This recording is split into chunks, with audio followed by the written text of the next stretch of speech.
Customers say he goes by two different names, Ken Jensen and Scott Jensen, and there's lawsuits against both names.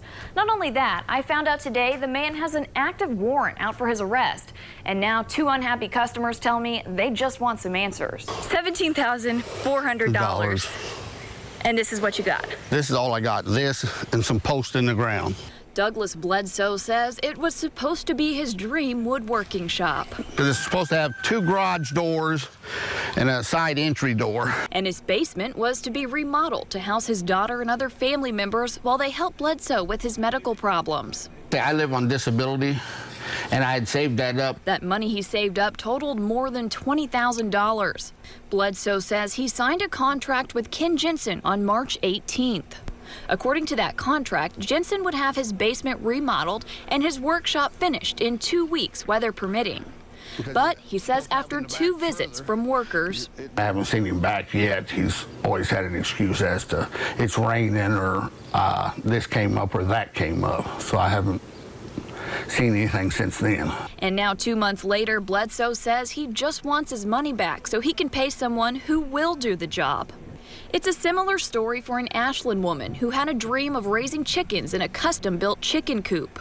His profile seemed to be Christian-oriented, and he promised that he could get a building out to me within a much shorter time than the other companies. Sarah Bullard signed her contract with Ken Jensen on March 8th and says the building was promised to be delivered 10 days later. It was April 30th when they delivered, after many days of them saying that they were going to come and not showing up and not communicating, after I had stayed home from work and had sitters to watch our kids. But Bullard says when it finally arrived, the building had some problems. The first things that I saw were broken boards that were here the day that they delivered them. The building is warping, so all of the plywood that they used is pulling away from the building. The roof leaks right here in the middle, so there's always water here when it's raining. Bullard says Jensen offered to come back and fix it, but no-showed on her several times. Determined to get some answers, I called Jensen myself on Monday. He initially agreed to meet me for an interview. Do you want to just say noon? Yeah, I'll meet you at Memorial Park at noon. Okay. After canceling on me early this morning, he agreed once again to do the interview. So I showed up at the park, but... Hey Ken, it's Jillian Ferdig with ABC 17. I just wanted to let you know I am here at Memorial Park, and I'll probably be here for another half hour or so, trying to see where you're at. After waiting a half hour, I headed over to Jensen's house to try to get some answers. But no one was home. And he sent me another text message saying he did not want to talk. So we waited for over an hour until he returned. Hey, Ken.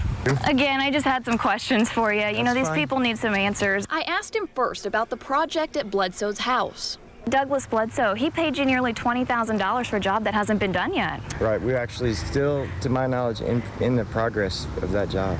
I then asked him about the deal that he made with Bledsoe. And the contract said 2 weeks when you guys signed it in March. It's May. There were other things involved with that.